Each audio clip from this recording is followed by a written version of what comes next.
Good morning, everyone. You are here for the storage track. Okay, there was a misprint in the in this. Basically, this is meeting room 1. It said we were supposed to be in Great America Ballroom K, but this is the storage track for anyone who doesn't know that. Okay, this is session D102, Open Storage, Object Storage, Cloud Services. And today we're going to speak for an hour total. We're going to have Ben Wu will be the paper presenter. The topic will be Object Storage, The Revolution Lives. And then followed by that, we're going to have Evan Powell be the moderator for our panelists. And this will go a total of 1 hour. Okay, thank you. And with that, I'm going to turn it over to Ben. Thanks. And I promise I won't be speaking for the entire hour. So good morning. You're probably wondering what this revolution is. I'm still trying to figure it out. Let me give you a little background on myself, the usual spiel before we get going. So I have really 2 questions that I ask myself when I go to every conference. Who are you and why am I listening to you? So let me answer those questions right off the bat. My name is Ben Wu. I run a research firm called Neuralytix. I'm probably best known for 2 things. My work as the head of worldwide storage research at IDC, where I also initiated and was the lead analyst for big data research at IDC.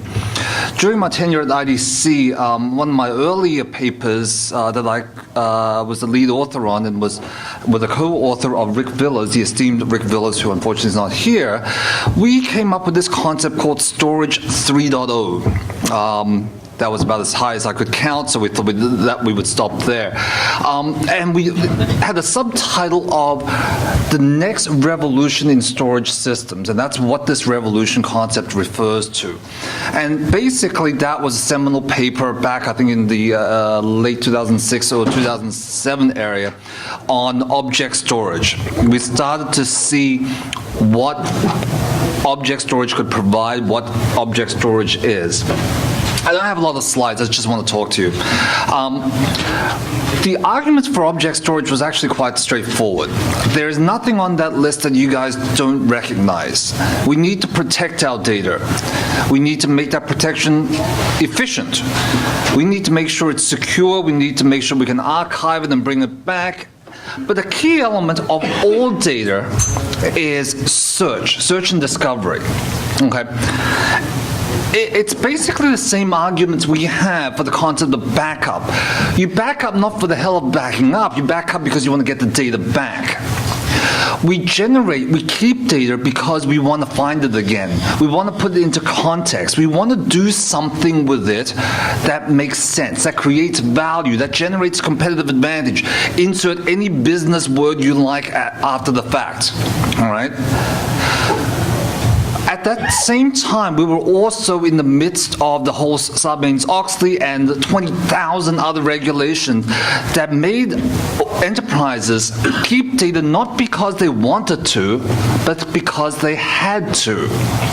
So all of a sudden, you get this cost of protecting this data because somebody else told you to. I don't know about you, all IT people I know are like 5-year-olds. If somebody tells you to do it, you don't wanna. All right? So we had to figure out a way of keeping all this data around in a much more efficient manner. Efficient not only in the capacity that was used, but efficiency in terms of cost. We want to reuse that data because when we reuse that data, that's when we can generate that value. That's why object storage is important, right? The reuse of the data in new contexts. And you'll start to hear words and concepts as I talk through here in which the concepts of big data come into play as well. And you'll see a lot of parallels between big data and object storage. Okay? Security becomes an important thing because if we are keeping all this data around, we need immutability, we need chain of custody, insert any sort of governmental compliance set of words you want, those concepts apply. All right? Now, how do we do that? Because if all we're dealing with is block storage, 1s and 0s, it's frankly impossible, right? We went to file storage because humans don't like to think in binary terms for billions of objects. All right? So what did we do? We collected these ones and zeros into some sort of package and we put a name against it. That's what we call a file name. All right? And for a long time, 20 years or so, that worked pretty well. So long as you knew the file name, you could search for it. That doesn't mean you knew what was inside the file. We'll get to that in a second. But the challenge with file systems is that the attributes that they had, or the descriptors that they had, were not particularly useful beyond the basic file name and maybe the file type. So if you had a file that was called letter.doc, you got a pretty good chance it's a Microsoft Word document at this point in time, or let's make a docx, then it's a more recent Microsoft Word document, and we now know that it is a letter. We have no idea to whom this letter is addressed. We have no idea who wrote the letter. We have no idea about what this letter is about. We just know that we have a letter. So that's okay. Now we can identify some of these challenges. But what happens when you generate the second letter? Some ingenious person came up with the concept of putting the number 2 behind it. Now we have letter.docx and letter2.docx. Again, I want to identify the fact that we don't know what these letters are about, to whom they're addressed, from whom they are written. And the object layer is being able to distinguish between these things. How can we distinguish it? We can go to our file attributes, we can look at who the user is, who the group is, that helps. We can figure out when it was modified and when it was created, maybe.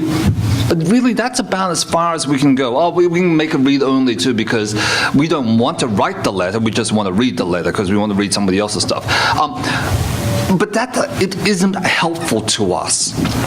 And in this day and age, when we're now talking about not gigabytes of data or megabytes of data, but petabytes and exabytes of letter, it's like when you have your digital cameras. You know that by the time you've taken your 12,000th picture, it's image underscore 12,000.jpg, JPG, yeah. You don't know what it's about. And that's where we need to add some more flavor to it. And that's where object storage really comes into play. We need to start describing these data objects. The paper in which we wrote, I don't have the authority or the copyright anymore to distribute it. It's also off the IDC.com website because it's old. I actually found this diagram on the public website so that I can use it, but the source is still back to IDC. It's a little rough because, again, it's not the original document. But what I wanted to do was show what storage or object storage is all about. Okay, and the object storage is about the ability to describe data in a way that makes sense. So those are letters that I referred to. Yes, we have a descriptor called letter. We have a data type called docx. Now we can start putting user-definable attributes such as writer equals Ben, recipient equals someone else, subject equals complaint, something to that effect. That stuff makes sense to us, right? Now I can go search for it, or better still, I can put a policy against it, where I can say the policy is where writer equals Ben, delete. Right? Let's use something more useful than deleting my stuff. Let's put an economic parameter around it, where writer equals Ben, put on the cheapest storage we can find. Where sender equals CEO, put it on a flash drive for him to take home and put it on the fastest medium you can have. These things make sense. I can do something with this. So now we can put user attributes such as regulatory compliance information, regulatory compliance information equals true. We can find all that stuff, I don't care how it's related, and now I can put it in a special area, wherever you want to do it. Cheap storage, important storage, write-only storage. Now we can start adding user attributes that says, if you open this, I want to record when, who, and possibly why. All right? Now we have chain of custody. Now we have compliance. All of a sudden, these ones and zeros that started out as a letter .docx now has some relevance and context. It doesn't always have to sit in the drive C:users ben/documents, because frankly, it doesn't matter where it sits, so long as I have some reference to that specific object. Right? Now all of a sudden I have much more information about the data that we have, or the data objects that we have. Does that make sense so far? Nod?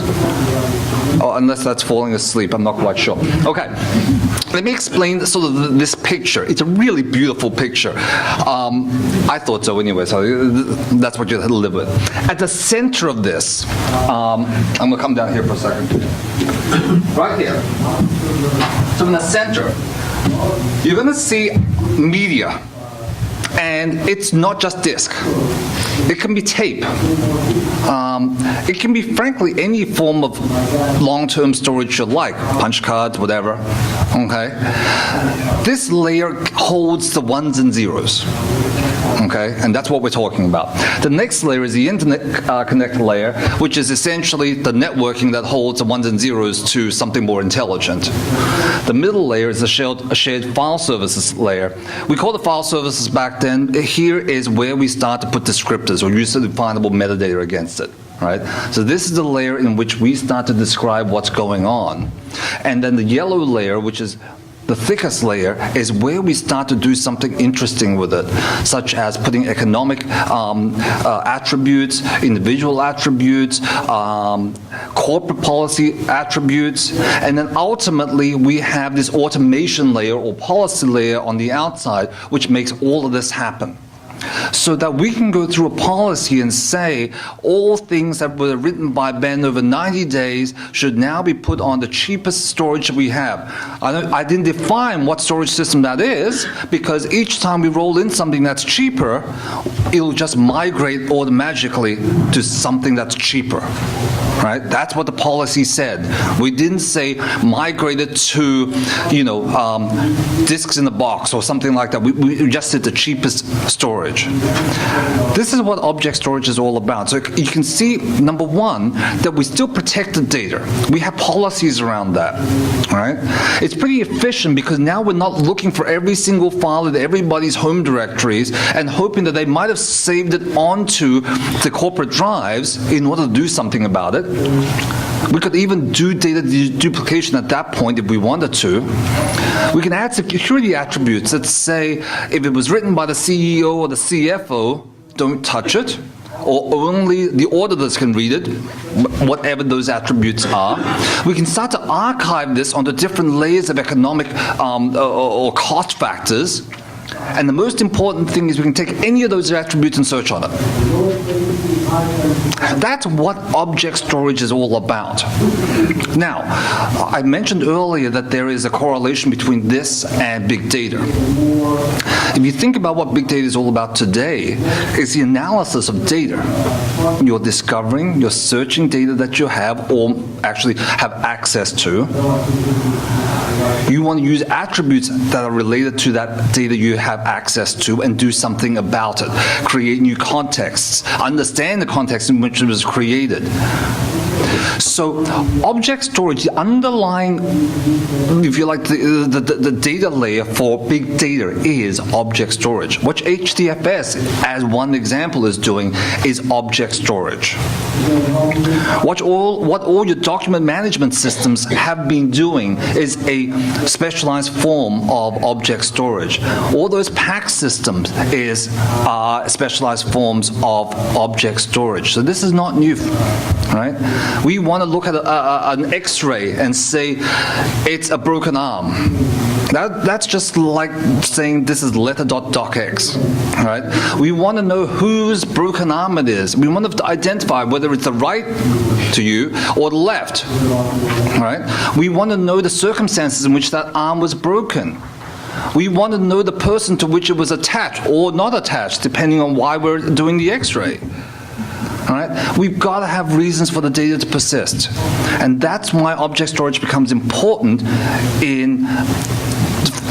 as we move forward in all forms of computing. I also use the word reuse. For a long time, computing has been a linear event. You have a computer that captures transactions, and you put it on some storage that moves that data to some sort of reporting or analysis computer that does its work and puts it somewhere else. So it's fairly linear.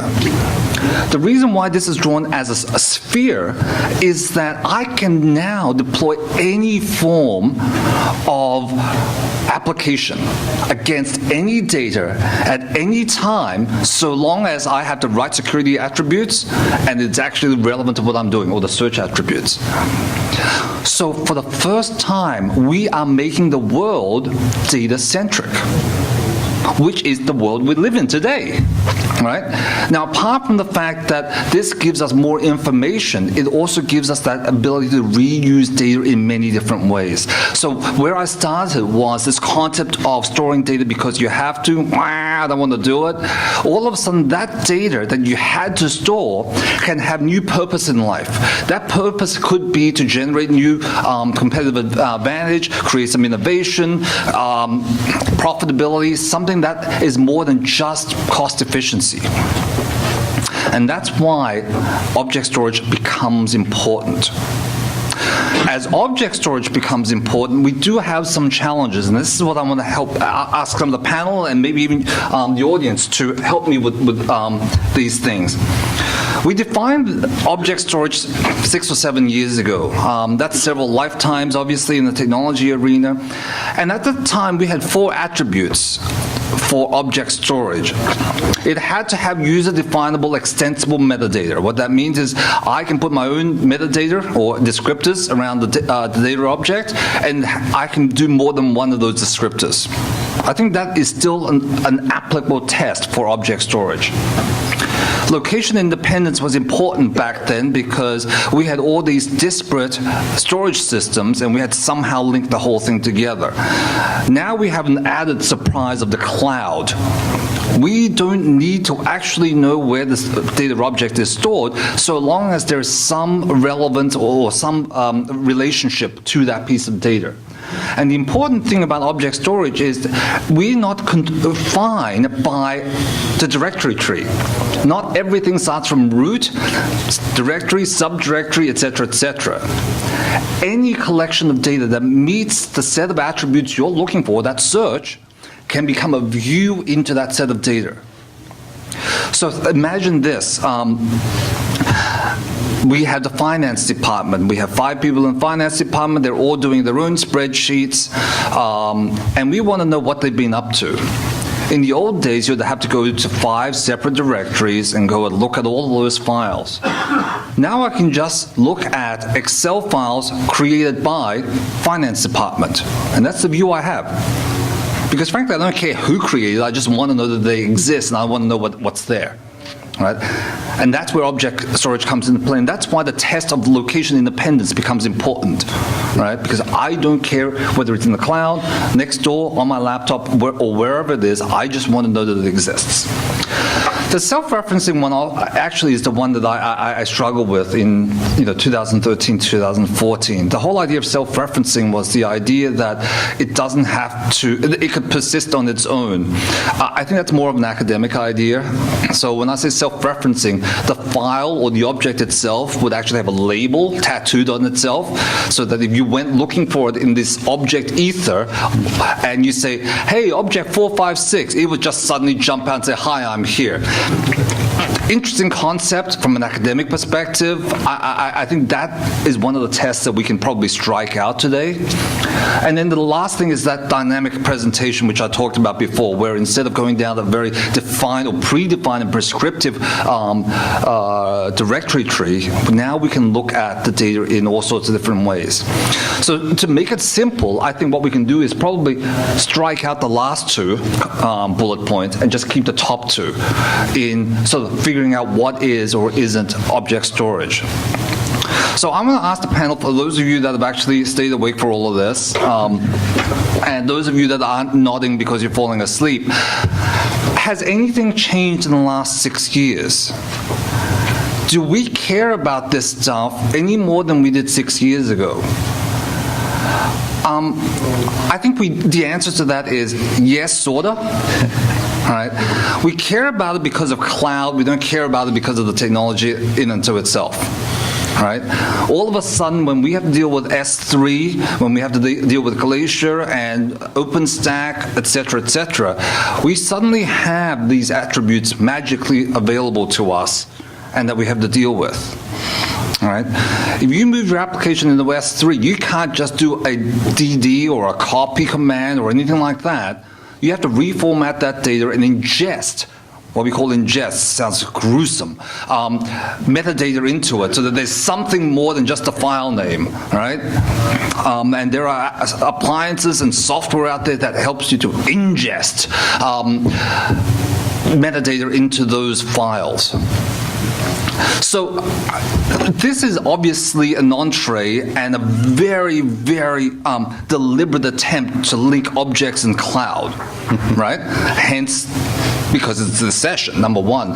But number two, as we look at object storage, what we didn't realize that many years ago was the influence of cloud in terms of object storage. And that has raised a number of interesting questions for us. Number one, is scale out a key criterion in object storage? Now, many people, actually, who thinks scale out is actually important? I actually didn't care about your answer. I just want to make sure you're awake. Interesting responses. About a third of you thought it was important. I actually want to argue the opposite. I don't think scale out is actually part of a definition of object storage per se. It happens that scale out makes life easier, right? But if you wanted to, you could put everything on the scale up system and manage one system. It just simply means that you have a single point of failure. That's something between you and your officers and not my fault, okay? So scale out, I think, is an interesting element that helps us to reduce costs as well as provide redundancy and performance. But I'm not sure, and I'm not trying to pick fights with you guys, although I'm happy to do that outside about this question.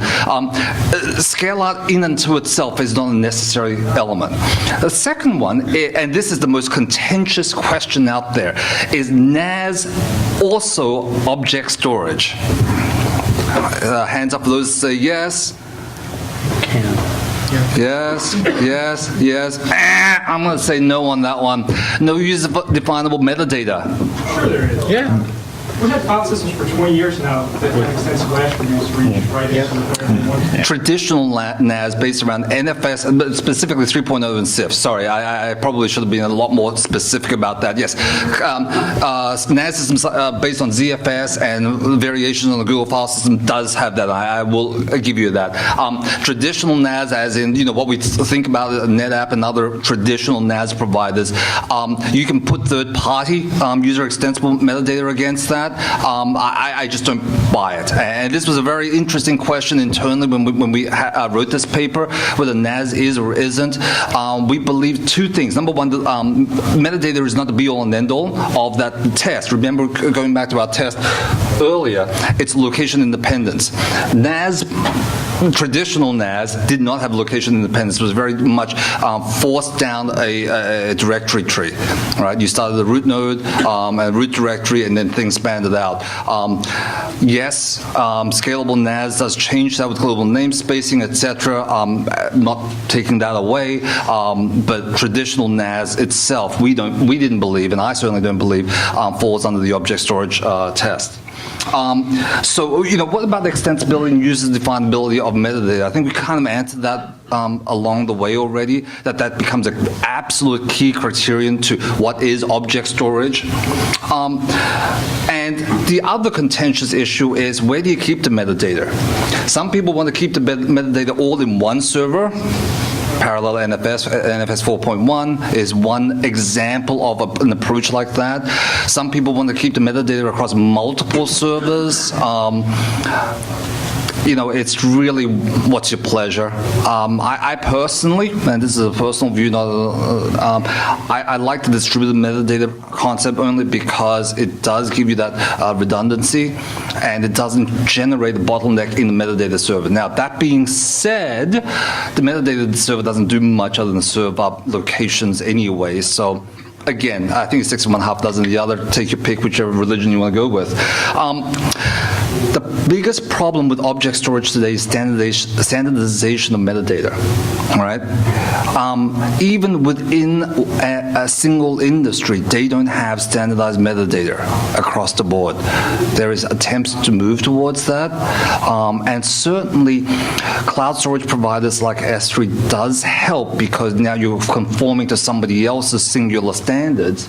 But if you think about the variations in the health and life sciences vertical, right?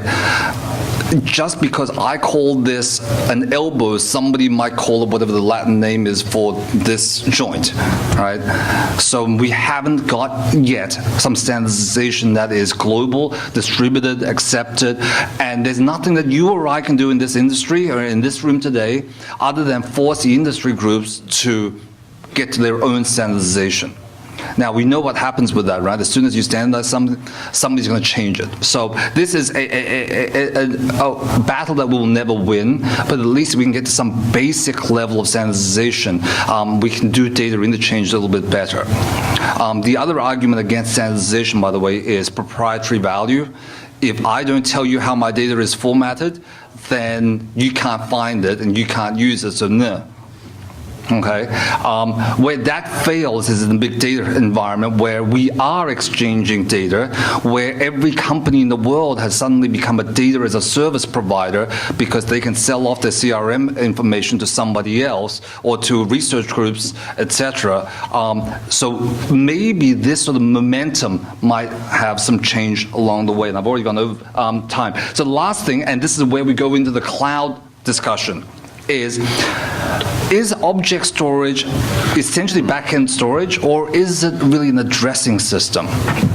So I've argued that object storage isn't object-based storage, OBS, but actually OAS, object addressable storage, where this is essentially a software layer that sits on top of storage that's underneath from any vendor or a single vendor, however you want. And that leads into the question, and I'm going to hand it over to Evan at this point, of software-defined storage and cloud storage, because where does object addressable storage, cloud storage, and software-defined storage all merge? Are those synonymous with each other? Are they different? So maybe that's what we can have a conversation about, and I'll let Evan take over. Thank you.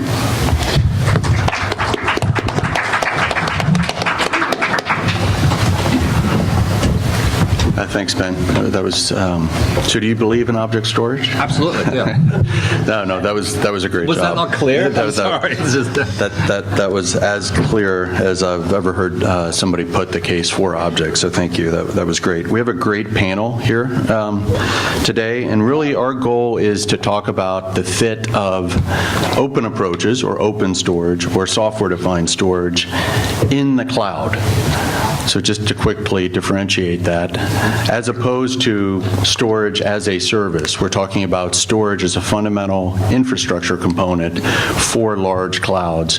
Where does it fit? Where are the gaps? What's good? What's bad? What do we need? Nexenta, obviously, is what we need, but anyway. And so what I'd like to do is maybe just quickly go down through the panelists, which is a tremendous panel who have built, architected some of the larger and more interesting clouds out there, and get them to say a little bit about themselves, and maybe what is the most commonly deployed storage in the environments that they either manage or write software for, as the case may be. So, Boris. Hello, everyone. Before we move into this, I wanted to maybe disrupt the flow a little bit and, Ben, before we moved off the topic, ask you kind of a question that I've been aching to ask as I was listening to your presentation about object storage. So it seems like the main point you're making is that one of the key values, if not the only main important value of object storage, is this user-definable parameters that allow you to ultimately create different views into the object storage pool and move away from this, obsolete directory tree concept. The other interesting thing that I've been thinking about is that as we're moving into kind of an object storage world, object storage becoming more popular, the parallel trend is that also search is becoming much more sophisticated and much more intelligent.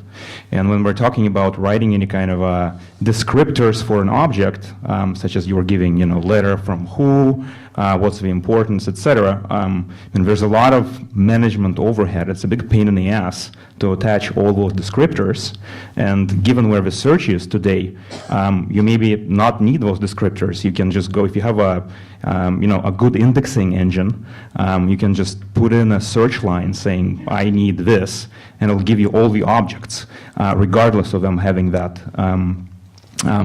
descriptors attached to them.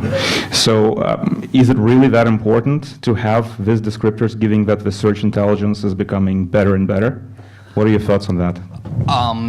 I think it's a question of whether you create those descriptors dynamically or statically. I mean, some people want to do it statically ahead of time because it essentially is it can become a batch process.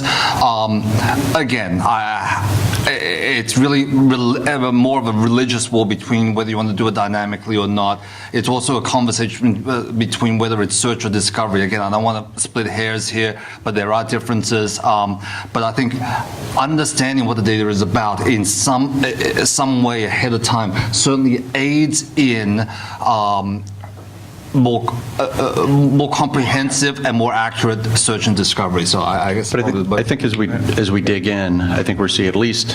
I'm not the OpenStack expert on the panel, but my sense is that today's cloud environments, cloud stack as well, is starting to provide context to the storage. Yep. That context could mean not just the metadata. It could be, hey, this is for this app, and some of the stuff happening in heat, and et cetera. So which. Also sort of begs the question, what are those descriptors that are important for the storage? Is it the metadata itself, or is it that, hey, no, it goes, this is my volume I boot from, and this is my backup? But this is good. We're into the meat, and nobody even knows who we are, which is... So I'm Evan Powell, by the way, founding CEO of Nexenta. Tarkan Manor is now our CEO. He's going to be our keynote speaker here in a minute. Boris, please. So sorry for disrupting the flow. My name is Boris. I'm a co-founder and chief marketing officer at Mirantis. Mirantis is today the effectively #1 pure play OpenStack vendor. We are definitely #1 in services. I believe we're also #1 in training, and we also released our distribution just about a week ago. We're not #1 there, but just you wait. Naturally, all of my storage-related viewpoints are going to be very OpenStack-centric because I'm not a hardcore storage guy, but I'm a hardcore OpenStack guy. You want me to share some storage highlights or pass on the... Pass it. Why don't you pass? Thanks. My name's Ken Pepple. I'm Chief Technology Officer for Solinea. Solinea is a software and services company that primarily deals with OpenStack. However, before I founded Solinea, I actually ran development and operations for Internet Network Services Public Cloud for a year or two. And then, obviously, before that, I worked with Sun for a long time, actually as a CTO for their systems line of business. Hello, and for us in the corner here, I'm Joe Little. I'm a principal systems architect at Stanford University Electrical Engineering Department. I've had the pleasure of being there quite so many years and being at the middle of a lot of, well, we've been basically the middle of a lot of the key technologies and companies that have come out of the valley, the Googles, the VMware, and the whatnot of the world. My hand in that's maybe minor, but what's interesting is the trends we see and how we get in front of those. Current one, and where I kind of sit in front of right now, is this whole SDN trend. Many people don't like the whole software-defined asterisks, and including the people behind it. That was actually attributed by other people to the OpenFlow effort, among other things. What's interesting, I run the deployment group for SDN. We are seeing sort of possibly where we think the market needs to go next, and I'll get to this in probably some follow-up questions here, but we actually run private clouds. We heavily use them. We just definitely are waiting to see with bated breath exactly when this stuff will congeal and get around stuff, and we heavily involve ourselves with not just companies that come out of Stanford, but other vendors come in and try to play in our environment to see what works. That's how I got involved with Nexenta early on, and a lot of other vendors right now are coming in for this whole OpenFlow SDN stuff, and they're coming in including from a storage angle, a switch angle, a VM angle, compute angle. So that's. Thank you. Sorry. Hi, good morning. My name is Sheng Liang. I'm the CTO for Cloud Platforms Group at Citrix. I came into Citrix through a couple years ago through Citrix's acquisition of a company called Cloud.com.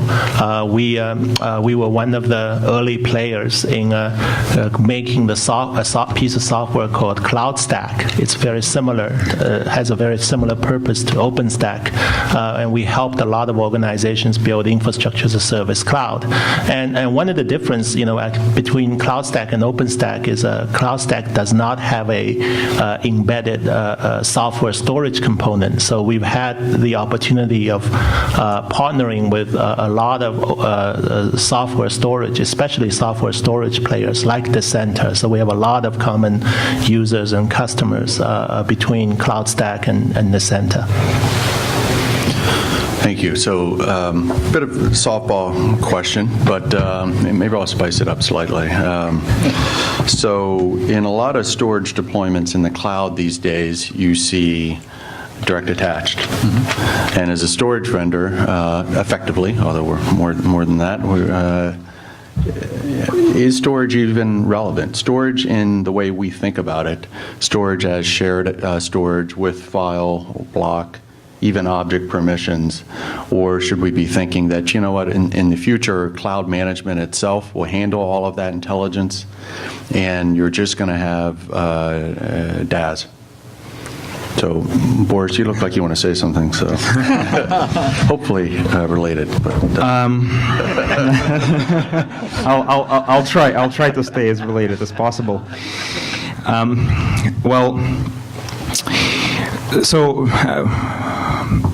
We've seen different storage architectures in building OpenStack clouds, but there's a couple of patterns in general that I guess I can talk about. One pattern revolves around large scale-out clouds, and those are the ones that are being built by service providers or, in some rare instances, large enterprises. And in those situations, the storage backend ultimately is kind of a it's an afterthought, because you expose storage services as a kind of higher level of abstraction component. So you assume that you have a lot of tenants and they need different storage flavors. So you provide different versions of block storage you can use for kind of your run-of-the-mill volume block storage that is meant to attach to a VM. You can use something like a bunch of JBODs and Nexenta running on it. If you want some super high performance storage with QoS, you'll move into kind of an SSD paradigm. If you're exposing, for example, like a database as a service, again, you go with a high performant backend. But I mean, the bottom line is that when it comes to kind of large scale out clouds, there is no one trend. It's really, you have to ask the question in the context. So for database as a service, what's kind of the optimal architecture? For the just run-of-the-mill block storage, what's the optimal architecture, etc. Now, this is the first bucket. The second bucket, and actually today, when it comes to OpenStack, given that everything is early, it's probably a more common bucket, and that's the bucket of the guys that just doing, relatively small deployments, they're playing with it, or the use case is specifically dev and test. And in these cases, when it comes to the backend, they want to simplify manageability as much as possible, and they want to optimize for cost. So in that case, I think this is really where kind of a open storage paradigm is very relevant, because in OpenStack specifically, Ceph is very popular.